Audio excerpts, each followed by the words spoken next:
Nós temos falado muito sobre um evangelho que se aplica à vida cotidiana.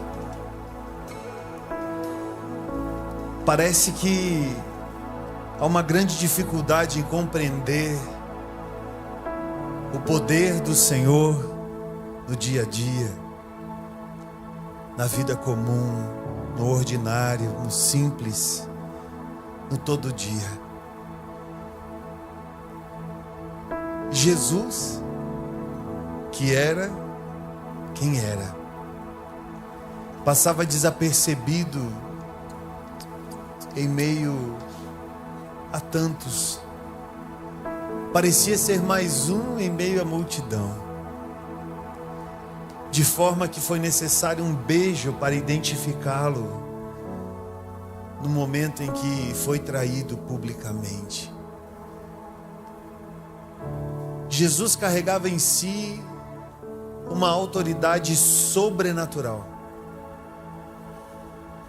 e caminhava de uma maneira comum, fazendo com que o sobrenatural fosse presente na realidade de todos aqueles que interagiam com ele. A Escritura é recheada desses cenários que, de uma forma ou de outra, eram tocados por aquela doce presença, pela autoridade de Cristo que emanava. E a própria palavra diz que aqueles que olhavam para Jesus eram iluminados. Porque quando falamos de uma igreja que ilumina, uma igreja que transforma, uma igreja que faz a diferença, ela não é outra coisa a não ser a imagem do Cristo. Porque se a igreja não for a imagem do Cristo, pode se perder em muitas questões e de verdade parecer, mas não ser. Essa gestão profunda do ser compõe a nossa identidade como filhos e filhas de Deus. E como é bom falar de um evangelho sem ter amarras, sem ter algum tipo de prisão, inclusive em rasgar o peito, em abrir a vida, abrir cenários e dizer: é necessário que a glória de Deus governe em todo o tempo. E nós não temos outra programação a não ser a programação que Cristo venha e seja. Interessante que a Escritura, ela vem desde o Velho Testamento apontando esses caminhos, esses cenários comuns que para muitos apenas se revela no Novo Testamento, mas nos escritos antigos contam sobre pessoas que se converteram por causa do poder de Deus. E sempre Jesus estava ali, ainda que escondido nas entrelinhas, mas servindo como um argumento da parte de Deus a conversão. O livro de Jonas nos conta uma história extraordinária sobre pessoas que se converteram, nem eram crentes, não participaram de culto algum, não ouviram sobre a lei, não caminharam de uma forma induzida, mas viveram a palavra de tal forma e viram o poder de Deus de uma forma tão clara que mudaram a sua vida por completo. Por favor, abra sua Bíblia comigo no livro de Jonas, capítulo 1. Vou ler inteiro. Capítulo 1, 2 e 3. E nós vamos discorrendo sobre eles. O texto nos diz assim: o Senhor deu essa mensagem a Jonas, filho de Amitai: apronte-se e vá à grande cidade de Nínive, Anuncie meu julgamento contra ela, pois vi como seu povo é perverso. Jonas se aprontou, mas foi na direção contrária, a fim de fugir do Senhor. Desceu ao porto de Jope, onde encontrou um navio que estava de partida para Tarsis. Comprou a passagem e embarcou para Tarsis a fim de fugir do Senhor. O Senhor, porém, enviou sobre o mar um vento forte, e caiu uma tempestade tão violenta que um navio estava prestes a se despedaçar.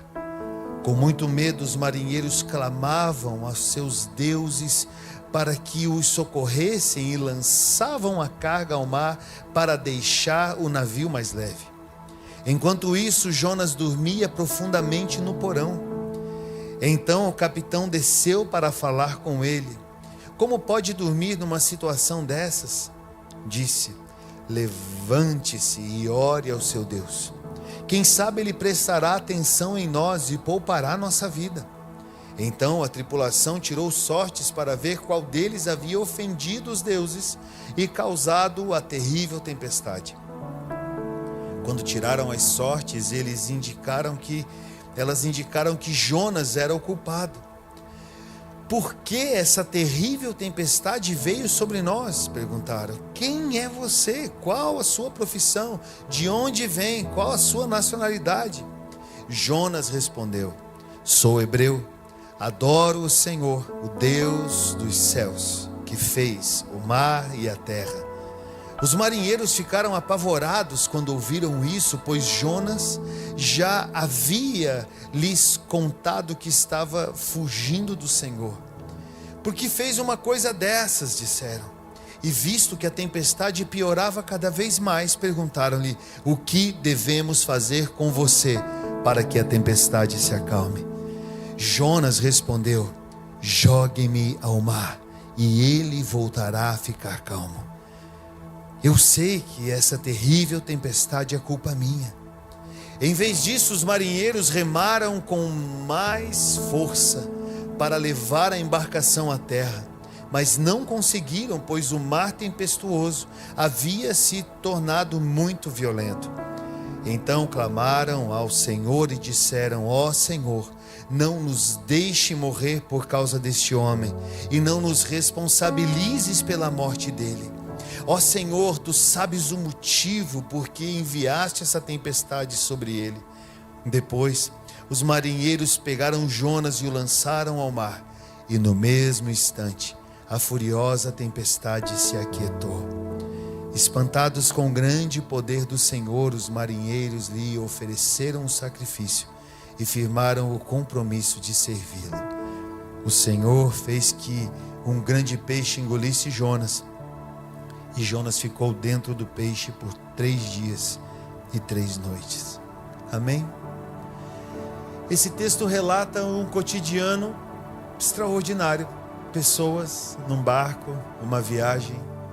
Era só mais uma dentre tantas na rotina de um marinheiro que conhece muito bem os ventos, que sabe muito bem a forma que as ondas se formam, a maneira com que se tem que velejar em alto mar para ter o maior proveito de um caminho. Esses homens tinham muitos passageiros, carregavam muitas encomendas, levavam e traziam coisas de forma rotineira. Quando que uma tempestade se arma de uma maneira diferente, não lhes restaram outras opções a não ser discernir espiritualmente o que estava acontecendo. Esses homens carregavam em si mesmos deuses, idolatrias que para eles de alguma forma fazia sentido, coisas que eles podiam se apegar, coisas que podiam fazer sentido na sua cabeça, através de rezas, através de comportamentos, e carregavam em si um temor sobre esses deuses. Eles tinham ali um cenário diferente. Clamaram e os seus deuses não responderam. Talvez mais uma de tantas vezes que não responderam, afinal de contas, a Bíblia também é recheada de muitas dessas experiências por outras pessoas que entendem a vida por energias, entendem a vida por uma fé equivocada, entendem a vida por outras formas de compreensão da espiritualidade além do Senhor Deus verdadeiro. Esses homens tinham uma fé que não tinha sentido. Eles carregavam uma fé vazia. Quando que em meio a essa fé, ao perguntarem uns aos outros, sobra um que estava dormindo, ao questionarem Jonas sobre o motivo, logo Jonas confessa que estava fora do eixo, fora do tempo, fora da direção, e que tudo aquilo estava acontecendo por causa dele mesmo. Um homem, quando caminha diante de Deus, caminha diante de Deus para não mais ser o mesmo. Um homem, quando caminha diante de Deus, sabe muito bem quando a frequência está correta, quando ela não está correta, quando a direção está correta, quando ela não está correta. Só quem vive diante de Deus compreende que não são deuses, não são energias, não são possibilidades, mas é o próprio Senhor quem o conduz. E quando se desvia desse caminho, naturalmente sabe muito bem por onde deveria estar, para onde deveria estar indo.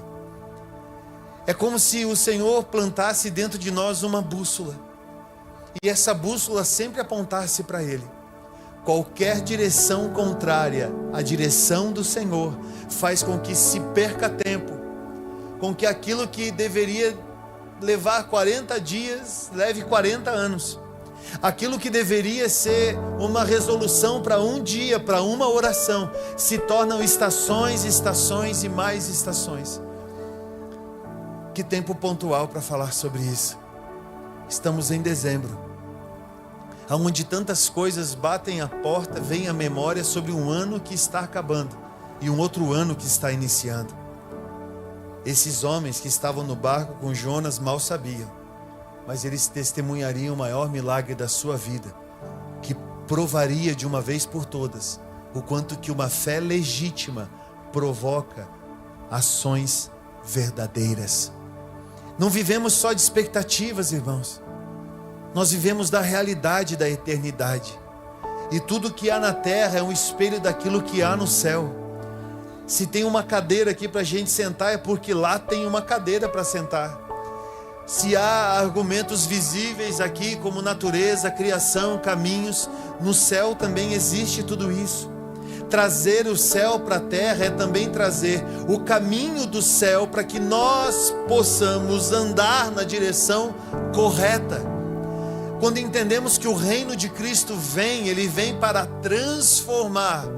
É por isso que somos constrangidos muitas vezes em mudar a direção, mudar o caminho, porque sabemos que há algo que precisa ser feito, que ainda há algo que precisa ser resolvido, que há uma direção que precisa ser assumida de uma vez por todas. Não falo isso pela pressão da transformação, mas pela consciência do Evangelho, do qual o Espírito nos toma pela mão e nos conduz a esse passo, para andarmos em temor, para andarmos em verdade, para andarmos conectados com aquilo que o Senhor está fazendo, sem pesos na consciência, sem remorsos. Aqueles homens, na última alternativa dos seus atos, e o texto é bem claro sobre isso, eles relutaram em fazer. Logo descobriram que jogar aquele homem daquele barco seria a solução, porque todas as outras deram errado. Quem aqui já tentou resolver a vida de muitas formas até que chegou a Jesus, depois de errar muitas vezes? Eu sou um desses. Quem nunca tentou resolver na própria força do braço, tentando viabilizar as coisas além do que o Senhor pode fazer? Irmãos, não é sobre nós, é sobre o Senhor. Relutar contra a vontade de Deus é tornar tardio aquilo que Ele quer fazer em nós. quando nós resistimos ao Senhor, nós tardamos aquilo que Ele quer fazer através de nós. Quando nós resistimos à vontade de Deus, nós trilhamos um caminho perigoso, porque tardamos em risco todos aqueles que estão no barco conosco. Minha Vivi falou aqui sobre família. Nós oramos sobre uma família. Quando ministramos no altar, representamos nossas casas, nossas famílias. Jamais estamos sozinhos. E o senso de responsabilidade acerca disso é: faça o que é preciso fazer. E não tarde, não demore. Você está me entendendo? A compreensão da fé daqueles homens foi elevada, porque jogaram um homem de Deus no mar. Com muito temor fizeram isso, e o resultado foi imediato, porque aquela tempestade que assombrava aquela embarcação acabou se acalmando. A Escritura diz que de forma instantânea, tanto o profeta encontrou o seu caminho, quanto aqueles que estavam no barco se fizeram seguros. O caminho do milagre está na obediência. Nós não fomos chamados para clamar por milagres. O primeiro chamado é caminhar em obediência. Se Deus disse, faça. Se Ele disse, faça. Você vai ver coisas acontecer, coisas irem para o lugar, tempestades se acalmarem, somente porque o seu coração se fez obediente. Saímos de um lugar de resistência, entramos num lugar de entrega, entramos num lugar de vulnerabilidade. A palavra de Deus nos assegura tudo isso. Nós não somos aventureiros da fé, nós não somos tentantes da fé, nós somos filhos e filhas de Deus que vivem pela fé todos os dias, sem alternativas. Somente o Senhor é a nossa realidade. Coloque sua mão assim no coração. Jesus, me perdoa todas as vezes que eu busquei alternativas. Jesus, me perdoa todas as vezes que eu busquei alternativas, onde eu deveria somente ter buscado o Senhor. Me perdoa, Jesus. Me perdoa. Nos perdoa. Nos perdoa. Nos perdoa. É meu, somente meu, todo o trabalho. E o teu trabalho é descansar em mim. É meu, somente meu, todo o trabalho.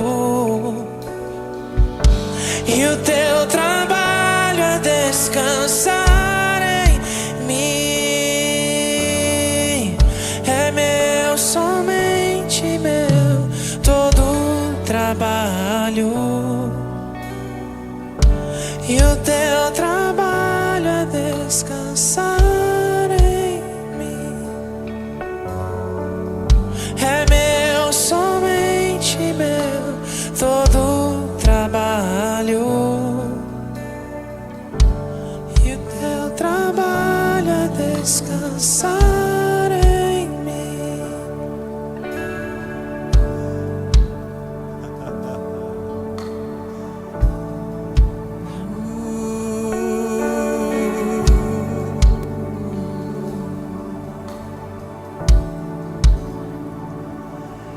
Pra onde iremos nós? Só tu tens a vida eterna. Pra onde iremos nós? Só tu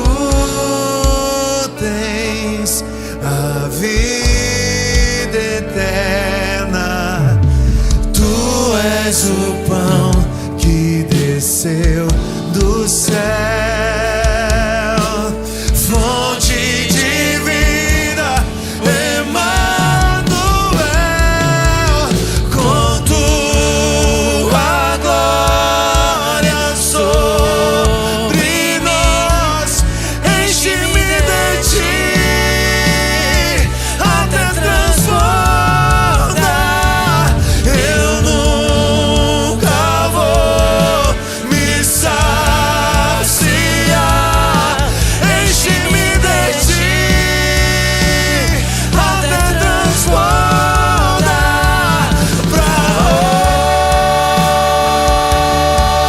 onde iremos nós? Só tu tens as palavras de vida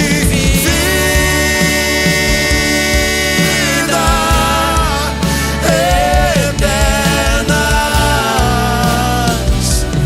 Pra onde iremos? Tu és o pão do céu, o Deus Emanuel. Enche-me, enche-me até transbordar. Tu és o pão do céu, o Deus Emanuel. Enche-me, Enche-me até transbordar.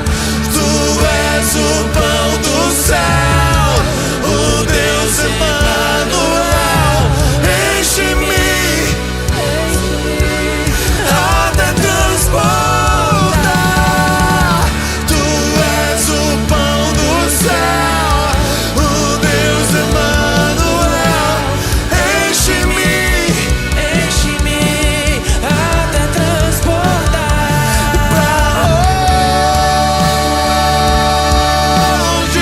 pra onde iremos nós? Só tu tens as palavras de vida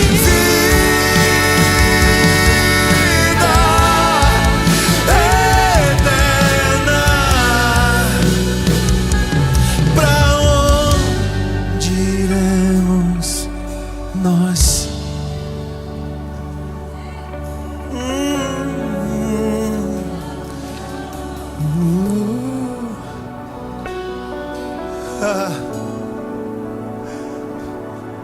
Quando um profeta encontra o seu caminho, o rastro é de cura e salvação. E o profeta nem ficou, foi. A Escritura diz que aqueles homens fizeram votos para servir a Deus. Olha quanta coisa indo para o lugar. Uma tripulação inteira, André. Os caras viraram crente. Eles viram com os seus olhos, participaram do que o Senhor estava promovendo. Sim, era uma tempestade. Aqueles homens participaram do que o Senhor estava promovendo. Na calmaria, um peixe.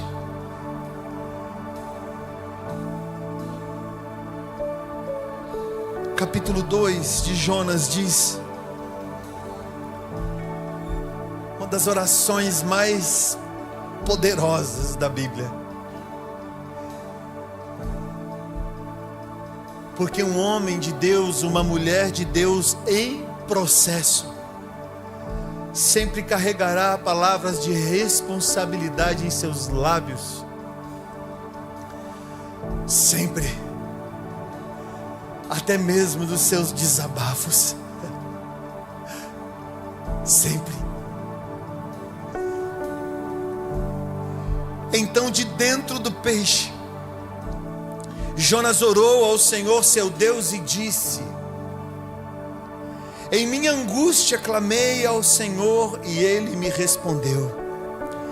Gritei da terra dos mortos e tu me ouviste. Nas profundezas do oceano me lançaste e afundei até o coração do mar. As águas me envolveram, fui encoberto por tuas tempestuosas ondas. Então eu disse, tu me expulsaste tua presença, e no entanto olharei de novo para o teu santo templo. Afundei debaixo das ondas, e as águas se fecharam sobre mim. Algas marinhas se enrolaram em minha cabeça, afundei até os alicerces dos montes. Fiquei preso na terra, cujas portas se fecharam para sempre. Mas tu, ó Senhor, meu Deus, me resgataste da morte. Quando minha vida se esvaía, me lembrei do Senhor, e minha oração subiu a ti em seu santo templo.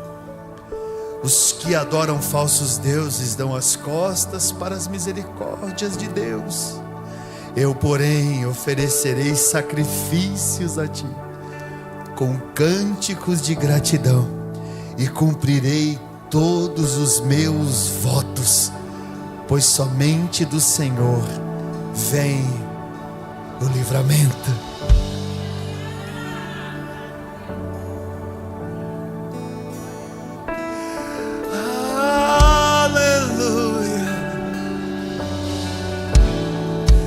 De onde me virá o socorro? Vem de Deus. De onde me virá o socorro? Ele vem de Deus. De onde me virá o socorro? Ele vem de Deus. De onde me virá o socorro? Ele vem de Deus.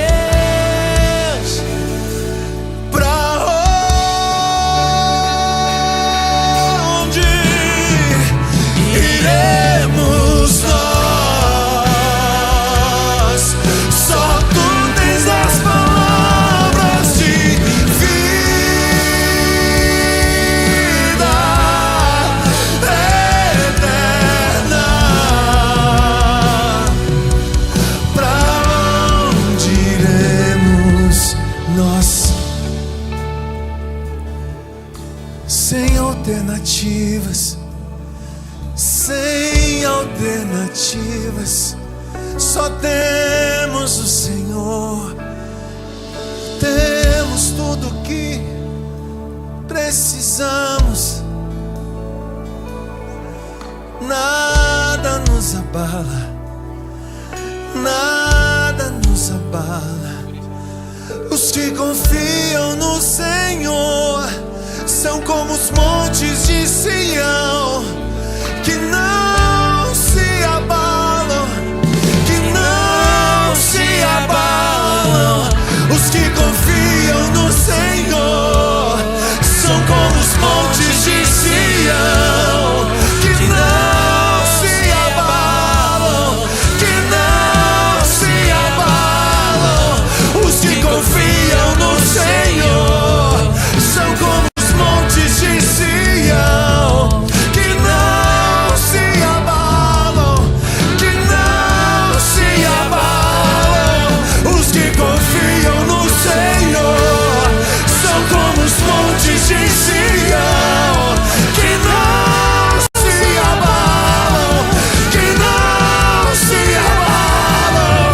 Os que confiam no Senhor são como os montes de Sião, que não se abalam. Os que confiam no Senhor são como os montes de Sião, que não se abalam, que não se abalam. Os que confiam no Senhor são como os montes de Sião, que não se abalam.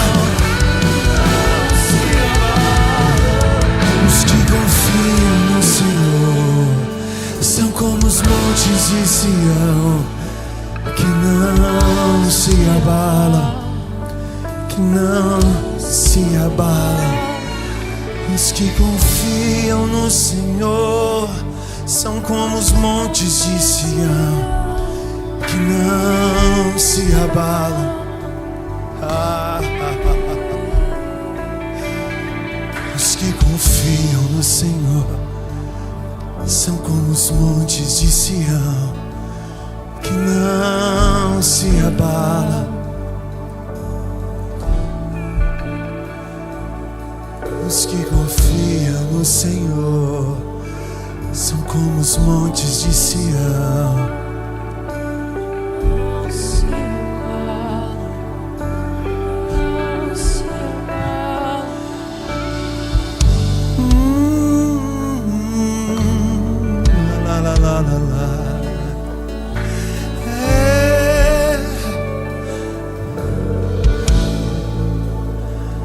Muitas ondas, tempestades, alto mar,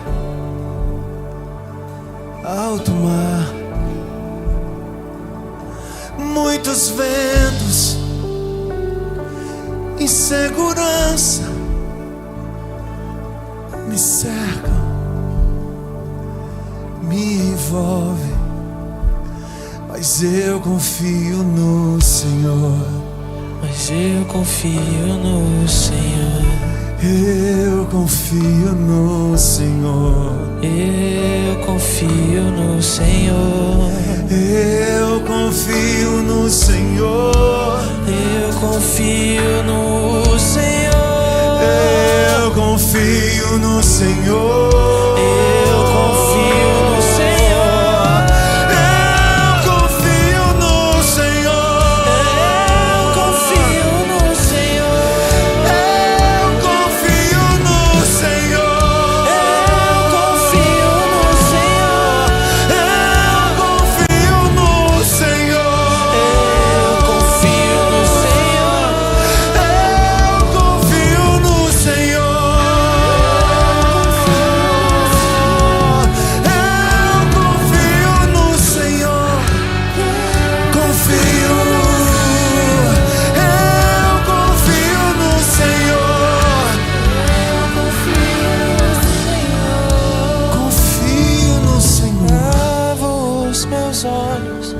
Para além dos montes eu sei, de lá vem o meu socorro, e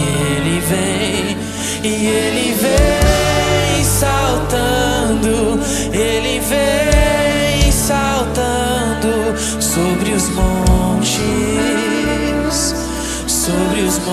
e eu elevo os meus olhos para além dos montes, eu sei, de lá vem o meu socorro, e ele vem saltando, ele vem saltando sobre os montes, e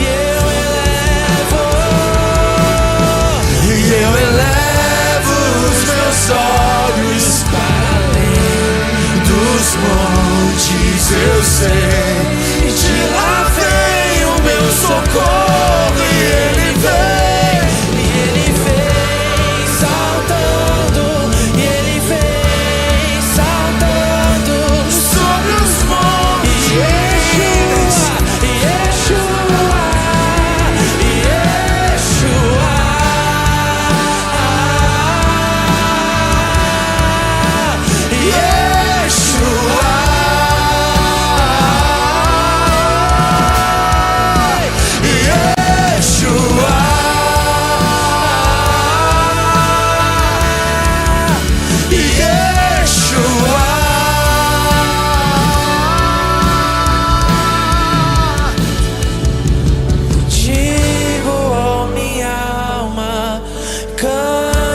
seu amado, o tempo de cantar chegou, o tempo de cantar chegou.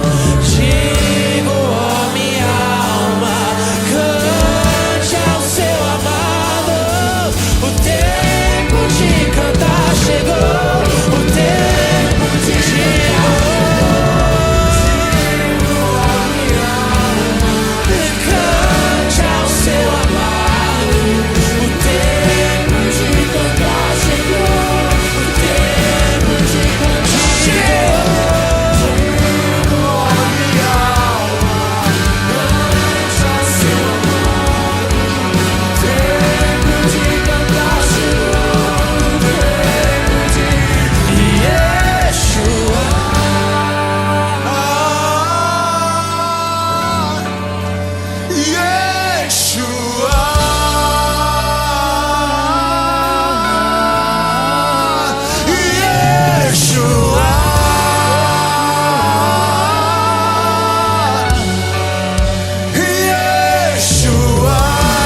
Onde um profeta passa, salvação fica. Ele obedeceu e da sua boca emergiu palavras de louvor a Deus. E toda a terra se ouve o mesmo Aleluia. som. Yeshua. No capítulo 3 diz: depois disso o Senhor falou com Jonas pela segunda vez: apronte-se, vá à grande cidade de Nínive e transmita a mensagem que eu lhe dei.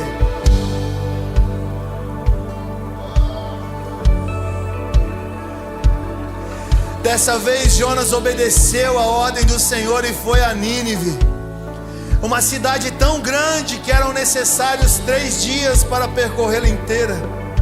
No dia em que Jonas entrou na cidade, proclamou às multidões: daqui a 40 dias Nínive será destruída. Os habitantes de Nínive creram em Deus e desde o mais importante até o mais humilde declararam um jejum e se vestiram de pano de saco. Quando o rei de Nínive, preste atenção nisso, ouviu o que Jonas dizia, desceu do trono, tirou as vestes reais, vestiu-se de pano de saco e sentou-se sobre um monte de cinzas. Então o rei e seus nobres enviaram este decreto a toda a cidade: ninguém, nem mesmo os animais de seu gado e seus rebanhos, poderá comer ou beber alguma coisa. Tanto as pessoas como os animais devem cobrir-se de pano de saco, e todos devem orar fervorosamente ao Senhor. Devem deixar seus maus caminhos e toda a sua violência. Quem sabe Deus voltará atrás e conterá sua ira ardente, não nos destruirá. Versículo 10: quando Deus viu o que fizeram e como deixaram seus maus caminhos, Ele voltou atrás e não os destruiu, como havia dito. Transformação, mudança de direção. Você posicionado causa um verdadeiro alinhamento no mundo à sua volta. Obediência ao Senhor, santidade ao Senhor. Obediência ao Senhor, santidade ao Senhor. Obediência ao Senhor, santidade ao Senhor. Obediência ao Senhor, santidade, santidade, santidade.